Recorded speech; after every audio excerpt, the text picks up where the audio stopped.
Bill Russell retired from basketball the same year I was born, 1969. 4 years later, my father bought one season ticket for Russell's old team, the Celtics. Dad started carrying me into games, including this famous one.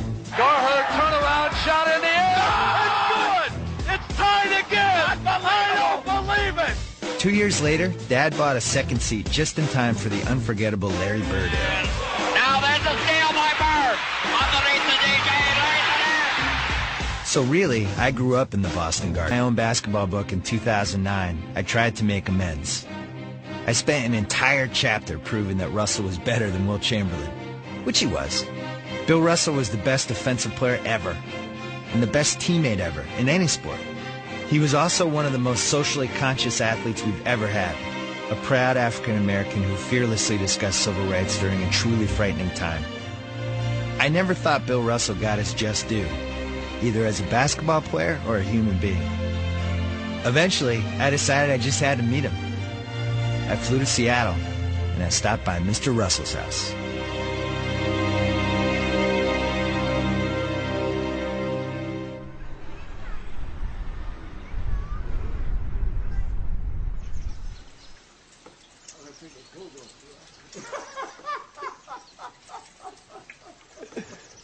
You were the coach of the Sonics in the mid-'70s, and you've lived in Seattle for the last 40 years.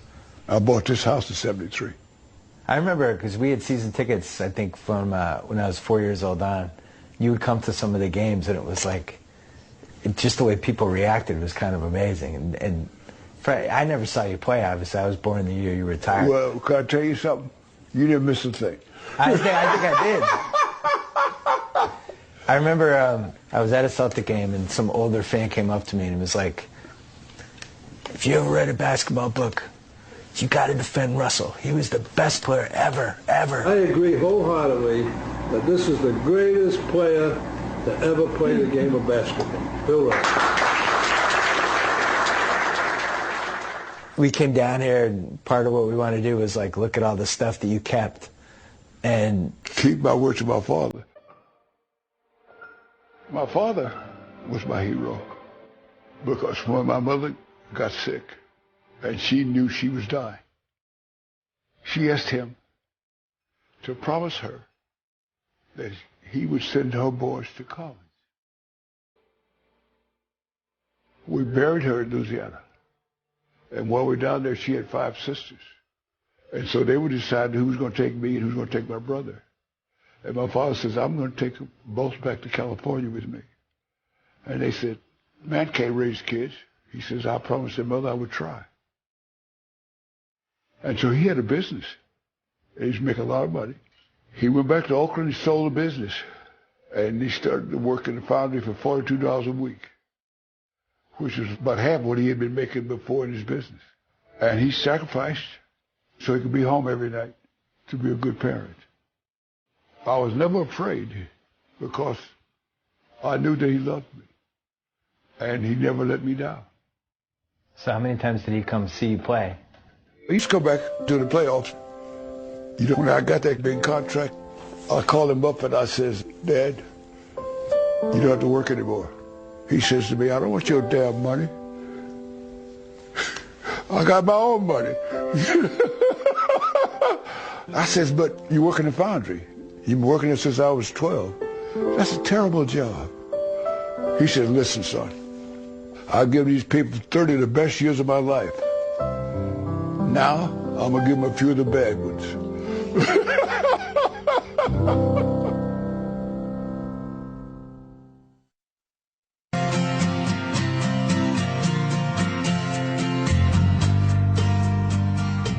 This is your Topps rookie card. 1957, All-Star Game MVP here. Up here we have all the stuff from, it seems like high school and college. Nothing from high school. Nothing from high school? What was this one? Well, I guess this is from... This is the AAU tournament in my freshman year in college. It's your first trophy, right? Yeah. Was that the year you put it all together? A guy asked me, he says, you talk about McClymonds and you talk about the Celtics, but you never talk about your career in college. Why not? So I just said, by the time I got to USF, I was already what I was going to be. Bill Russell, 6'10" center of the San Francisco Dons, biggest wheel in the collegiate basketball circuit. My first varsity game, played Cal Berkeley. The center was preseason All-American. First 5 shots he took, I blocked. So we go to our huddle, and my coach says to me, "You can't play defense that way." I said, "What do you mean?" He says, "That's not the way to play defense." To block shots? Yeah, because he'd never seen it. Turned out Russell wasn't bad at the whole winning thing. He won 2 straight NCAA titles and an Olympic gold medal before arriving in Boston, where Russell and Red Auerbach immediately revolutionized the game. You always talked about blocking shots. You would jump straight up, because if you leaned forward, it was easier to get a foul. Well, why don't guys do that now? I don't think they approach shots the way I did. Like all the guys that follow me, I approach blocking shots as a defensive maneuver. I block shots as an offensive maneuver. For the first 10 years, I was still surprising people. Because basketball was a very grounded game. Yes. Everybody shooting those hook shots. It was a horizontal game. And I brought vertical to the game. I talked with Red my rookie year, and he said, "Do you know how good you are? You're the best player playing basketball." I said, "I know that." He says, "Now, I have to confess, I don't know what you're doing. I've never seen anything like it, so I can't help you. But what I will do is, as I figure the things you're doing, I'll make that part of our system." Well, when you joined the Celtics, Cousy was the biggest star in the league. Yes. I mean, he was considered really the first popular basketball star. I know Mikan was winning titles, but Cousy was like the first entertaining star they had. Bob Cousy, still today, was the best guy running fast break. So Cousy says to me after I got there, "You're a pretty good rebounder." Yeah. Yeah. One of the things I'm good at. And so we talked, and we decided a spot we want him to go to whenever a shot's taken. When I get a rebound, he said, "That'll be the first place you look." So you get the rebound over your head, and you're already turning to see where he is, and you're hitting that spot, and he's off. Yeah. So our fast break was started as the shot was taken. Styles of play have changed too, making for a more aggressive, crowd-pleasing brand of ball. The key to this new style of play is the fast break. The thing that struck me watching the tapes, you know, everybody talks about small ball now, and that's like the new rage, and centers don't matter as much, all this stuff. I watched those tapes of the 1960 Celtics, and it basically was small ball. It was up and down, and it was similar to what people think they're watching now. Well, one of my great, I think, attributes, I could play with anybody. The NBA had never seen a big man doing the things that Russell was doing. But it was his unique mental approach off the court that made the Celtics a dynasty. Explain the process to me, though, about what it took for you to get in the state of mind you needed to be just to play. I had to almost be in a rage. Nothing went on outside the borderline of the court. I couldn't hear anything, I could see anything, and nothing mattered. And I could anticipate every move that every player made. So somebody would be dribbling over midcourt, and in your head, you already kind of knew what was going to happen. Yeah. West all alone. Look at Russell come down. And what a play by Russell! Boston fans have already started to carry Coach Red Auerbach off the court. Their Celtics have just won their 6th consecutive championship of the National Basketball Association. Make no mistake, the Celtics lucked out by getting Russell. After college, he was drafted number 2 by the Hawks, who were playing in St. Louis at the time. Not the best city for William Felton Russell. St. Louis was overwhelmingly racist. So, like, were you frightened about potentially going to St. Louis? Like, I mean, it definitely had a reputation. No, if I had got drafted for St. Louis, I wouldn't have won the NBA. You wouldn't have been in the NBA? I would not have gone to the NBA. The good news? Boston had Red Auerbach. In one of the great trades ever made, Red acquired Russell's rights for future Hall of Famers Ed Macaulay and Cliff Hagan. Although the city of Boston definitely had some issues, Russell quickly learned that his new team was way ahead of the curve when it came to race. There's a guy named Don Barksdale that played for the Celtics. So Don called me up and says, "Hey, you couldn't ask for a better organization. Walter Brown and Auerbach, they're really good people." 6 years earlier, the Celtics had drafted Chuck Cooper, the first black player ever drafted in the NBA. When Cooper came into Boston, signed his first contract, one of the other owners asked Walter Brown, "You know he's colored." And Walter Brown said, "I don't care if he's polka dot. That's the player we drafted." The Boston Celtics was the first NBA team to start 5 black players. Now, they were rewarded for being so progressive. With titles. Yes, but the city did not appreciate it. Isn't that crazy? You're the best sports team of all time, right? Not just the best basketball team, but the best sports team ever.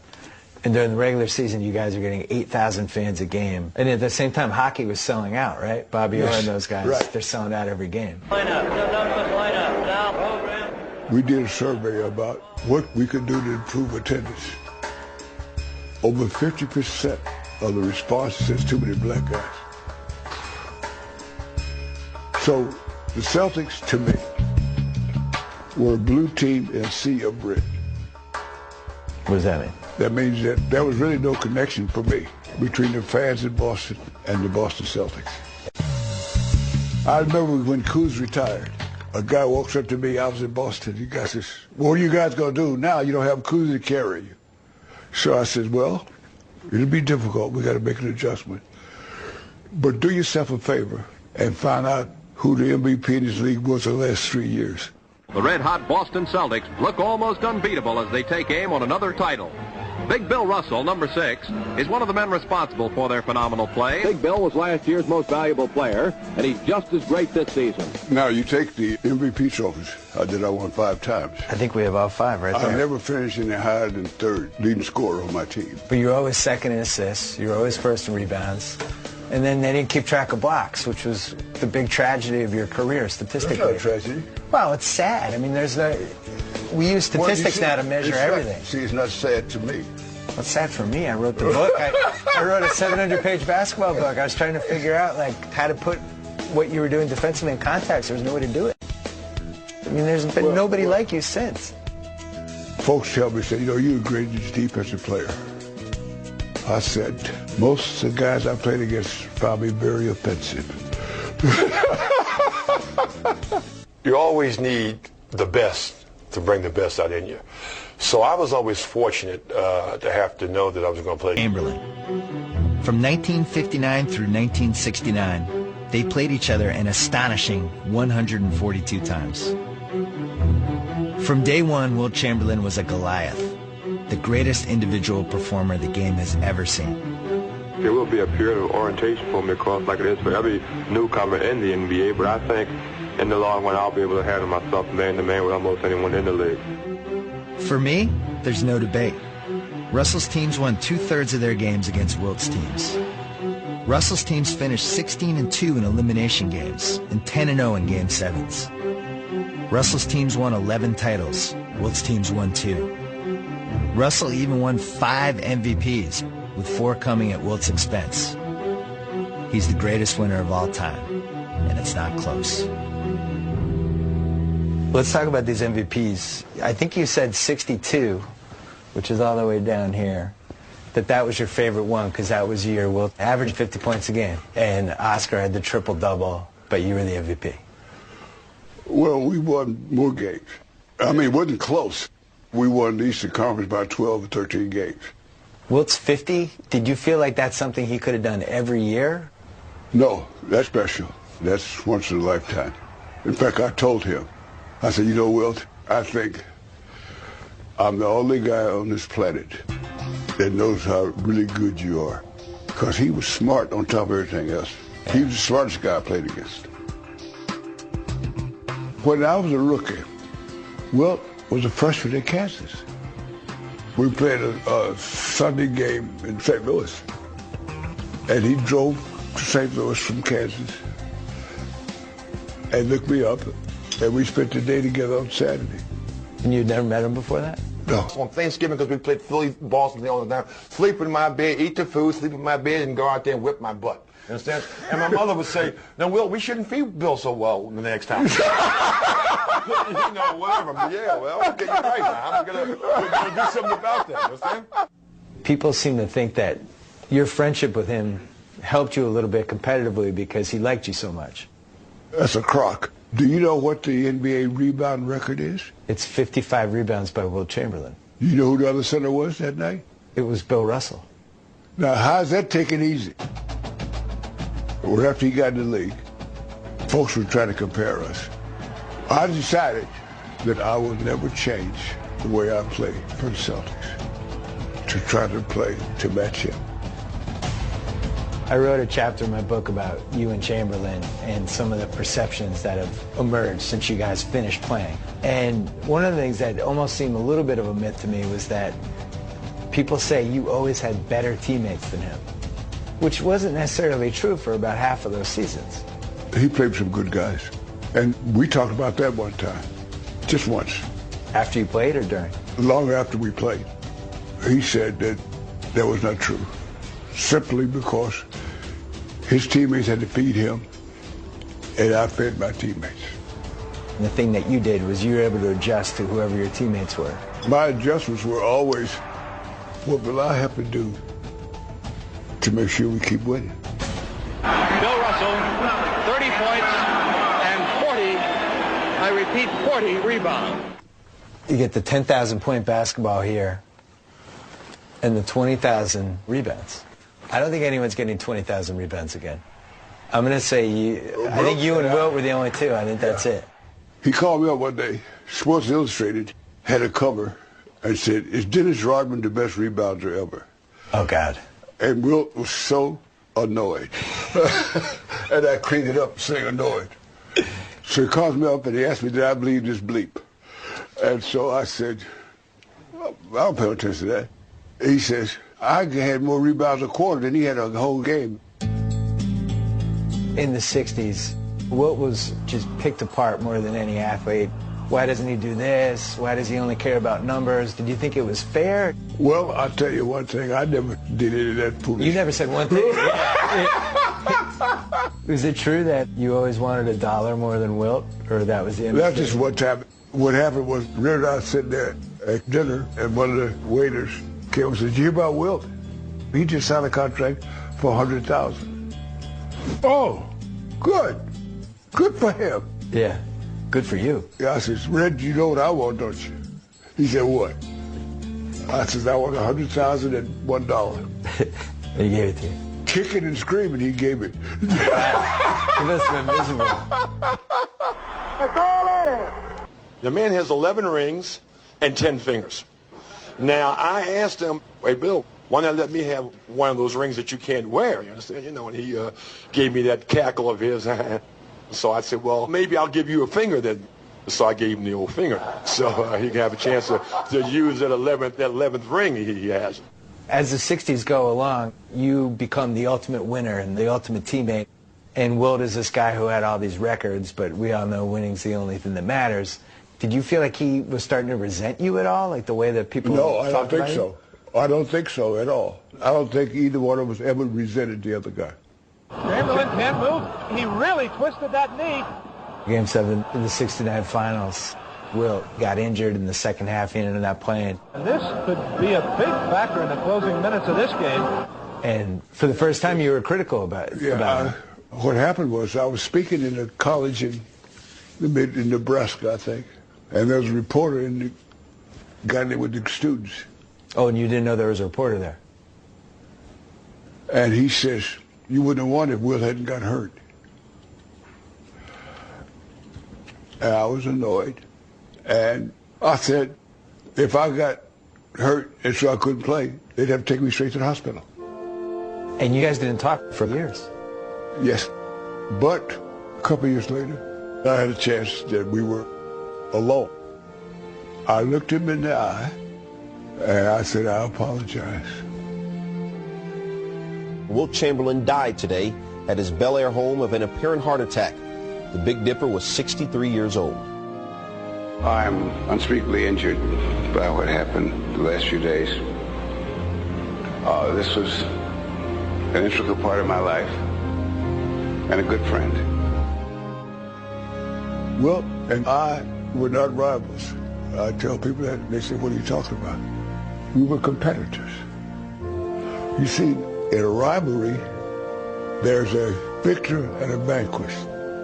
He was never vanquished. And so we were competitors.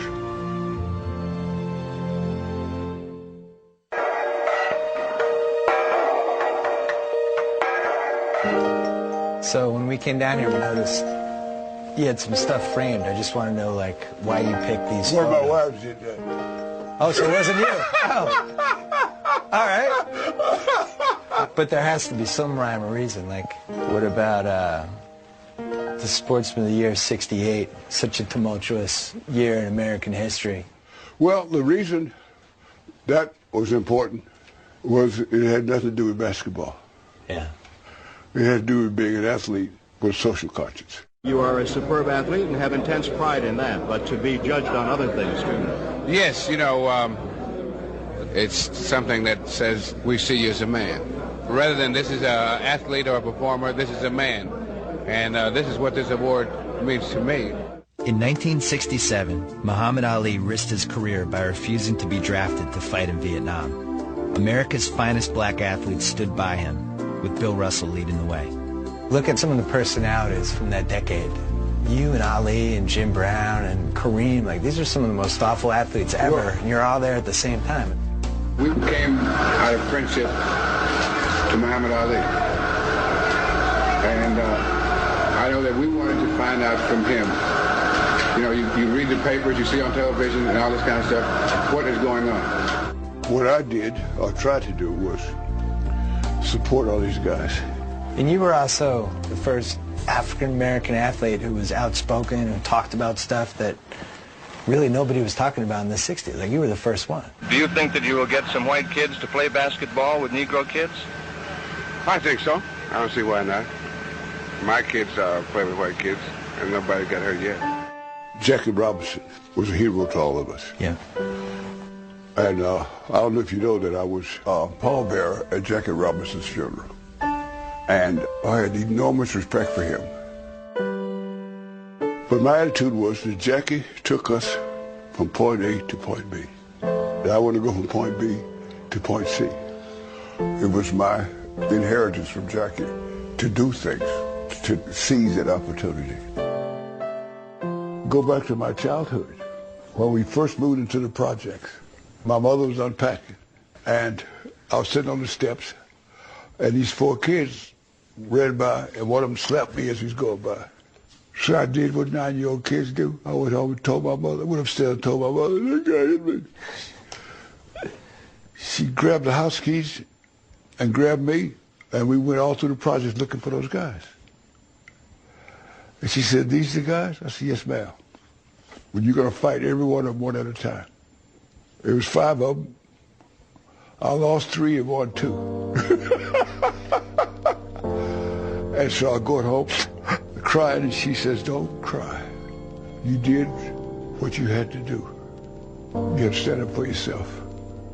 And that lesson you just took through the 50s and 60s. The things that I did was I never let anybody, as my mother used to call it, run over me. I left the hotel and I went to a restaurant down the street.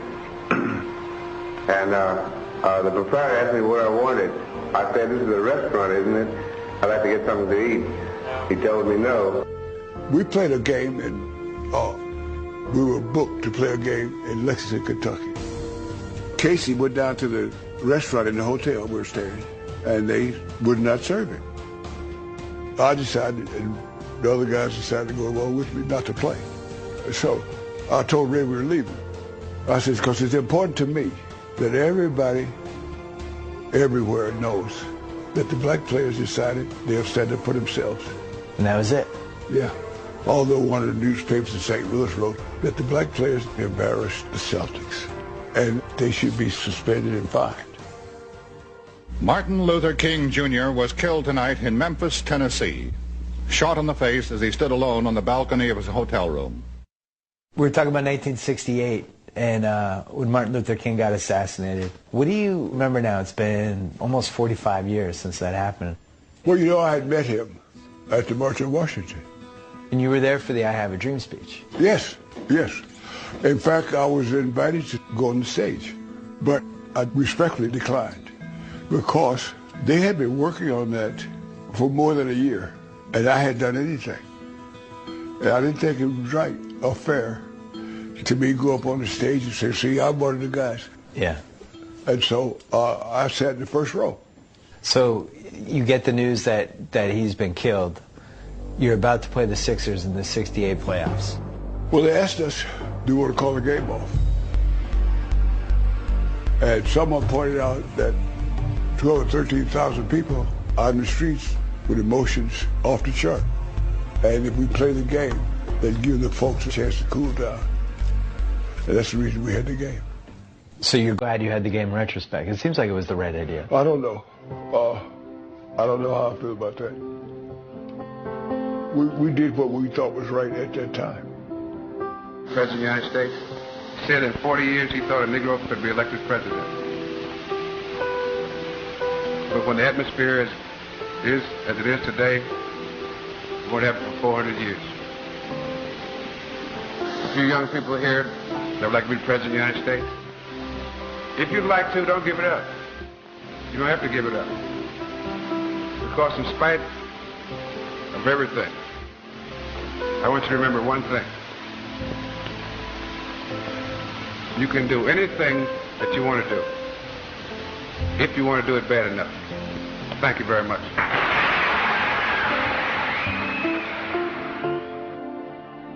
Bill Russell, the man, is someone who stood up for the rights and dignity of all men.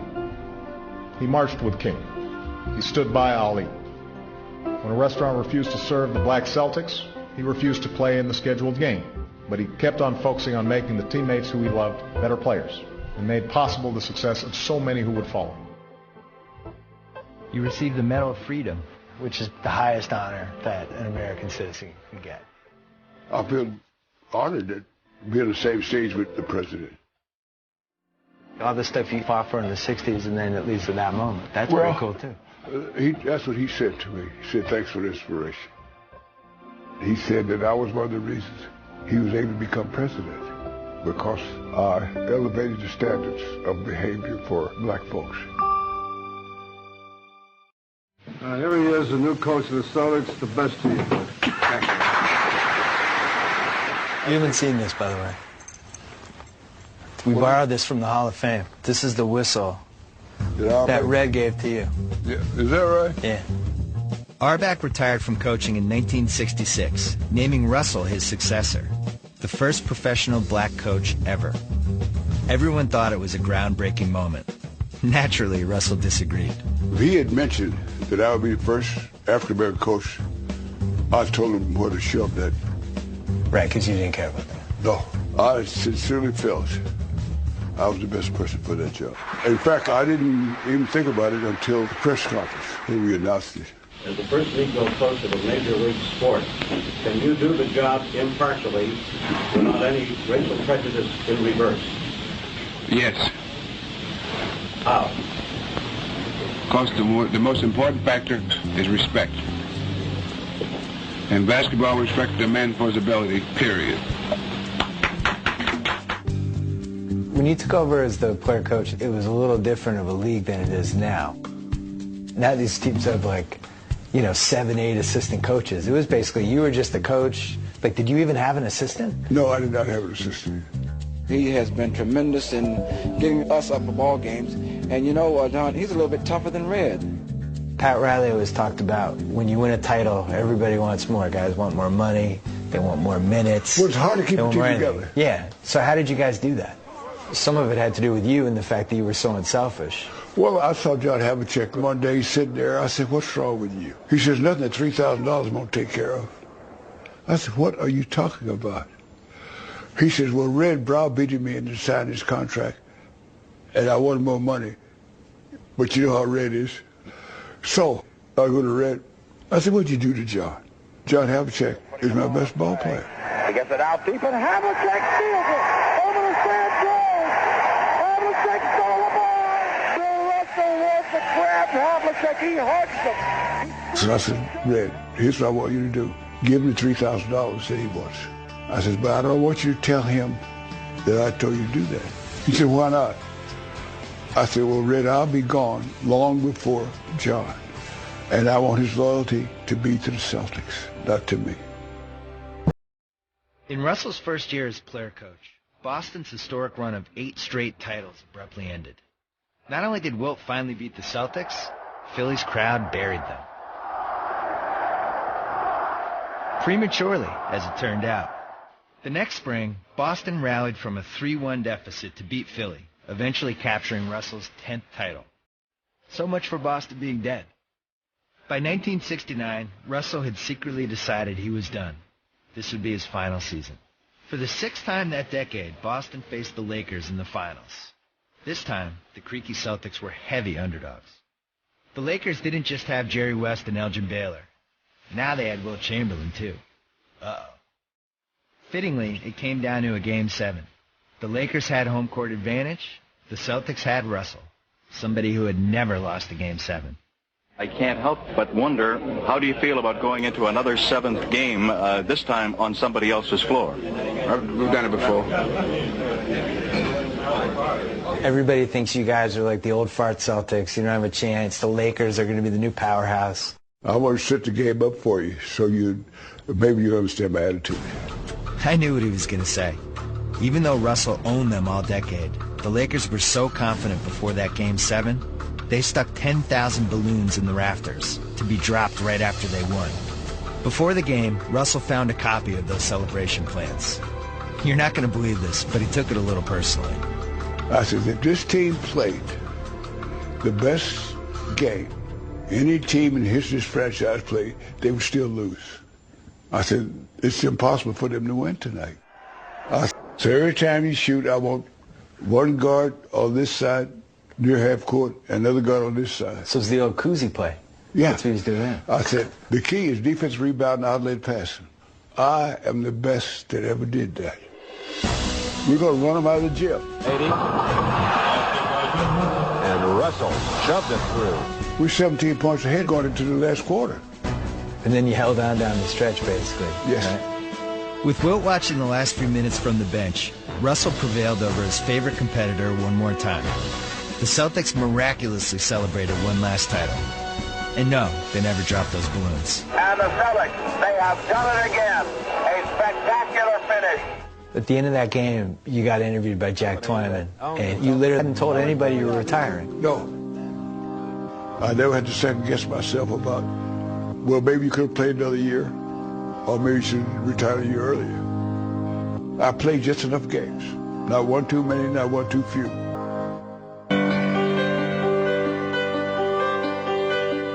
Each year, the Finals MVP is given to an exceptional, extraordinary player based on his performance on the grandest stage in all of basketball.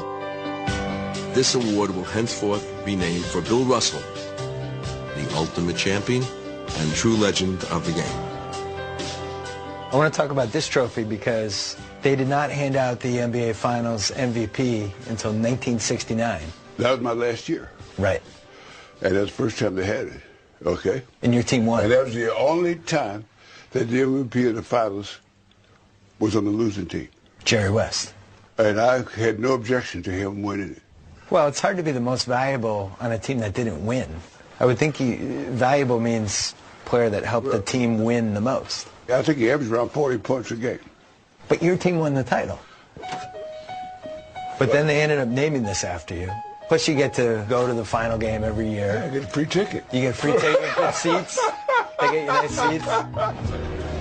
How are you, sir? The great Tim Duncan. No, the great Bill Russell. I just heard about the award. That's awesome. Unbelievable. That's unbelievable for the award, not for you, obviously. It's an honor to have your name on there. That's great. That's great. Thank you. Great to see you. You get to see whoever the best player of that finals is. That's kind of cool. It's like a little bit of a torch passing. I mean, you can see the look on these guys' faces. Like, not only did they just win the title, but now you're standing there. 11 titles in 13 years, and you're giving them the trophy. That's got to be amazing. Most of those guys playing now are only related to their grandfathers.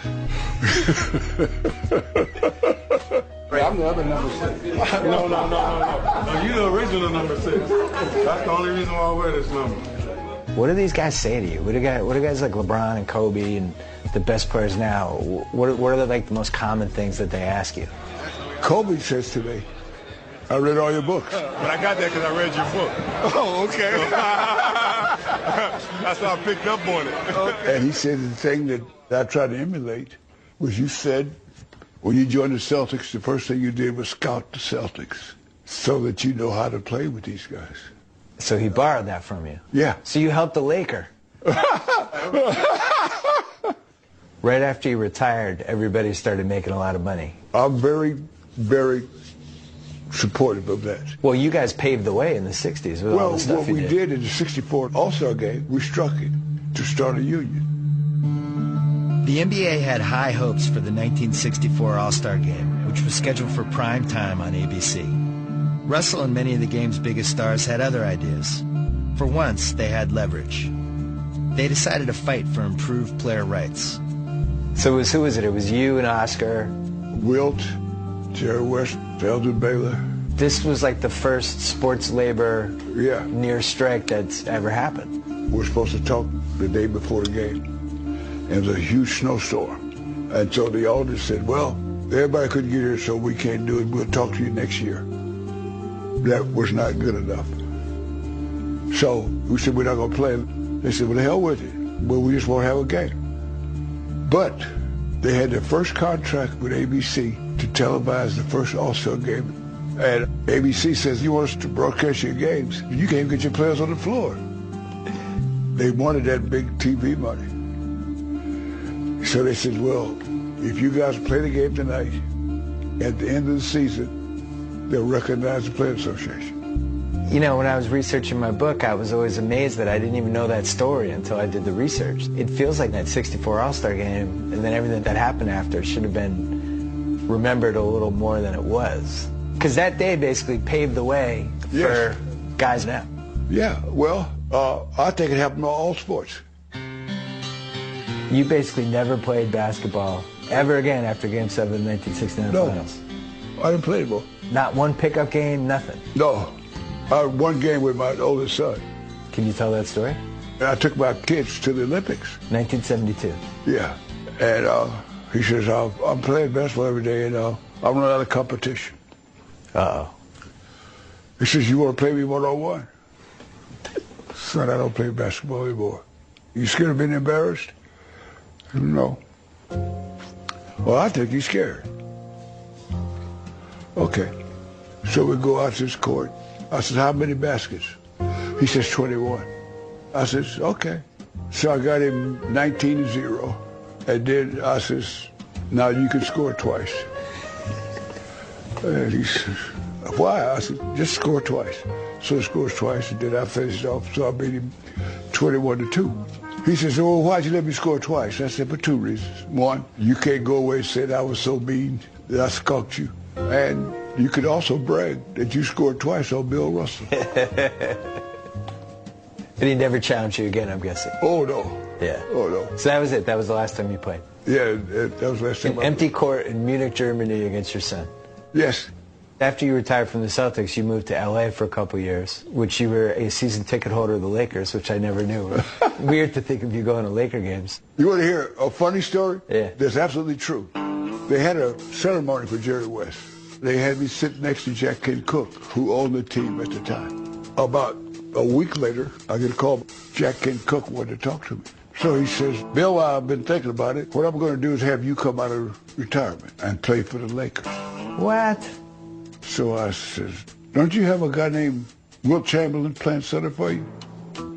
He said, yeah. I said, how would he feel playing backup center?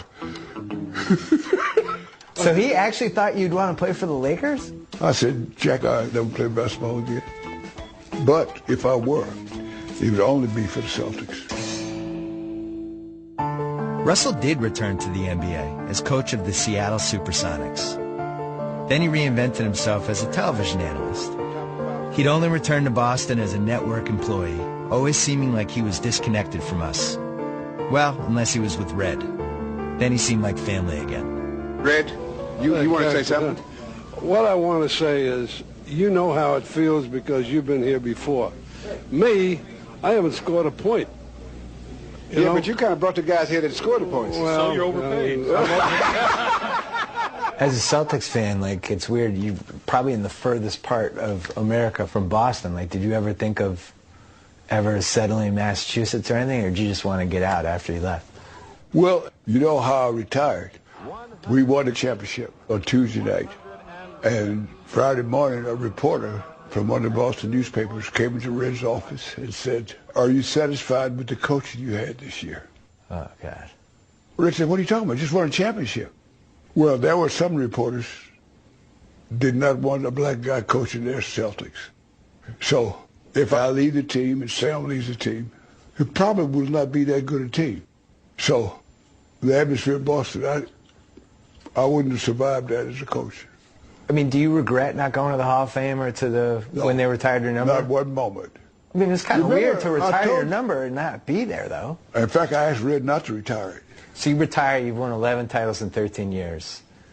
All they want to do is retire your number. Like, were you that angry at the city of Boston? Who were you angry at? It had media? nothing to do with anger. I don't need any validation. I played, and I played. And that trip and that experience was enough to last me for a lifetime. I can't get one flag and say that's special. They all meant so much. And that guy giggling over there, he was with me on the most. Will you just raise your hand, sir?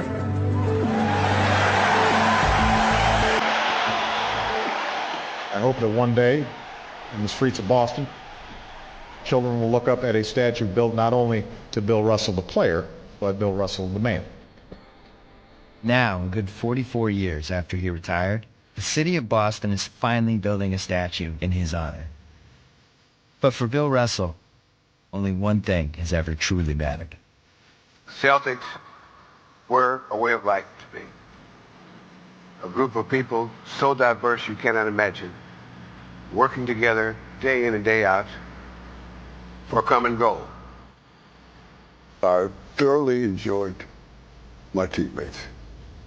And I always said that when I left the Celtics, I could not go to heaven because that'd be a step down. I am pure, 100% Celtic. I think if you slashed my wrist, the blood would have been green.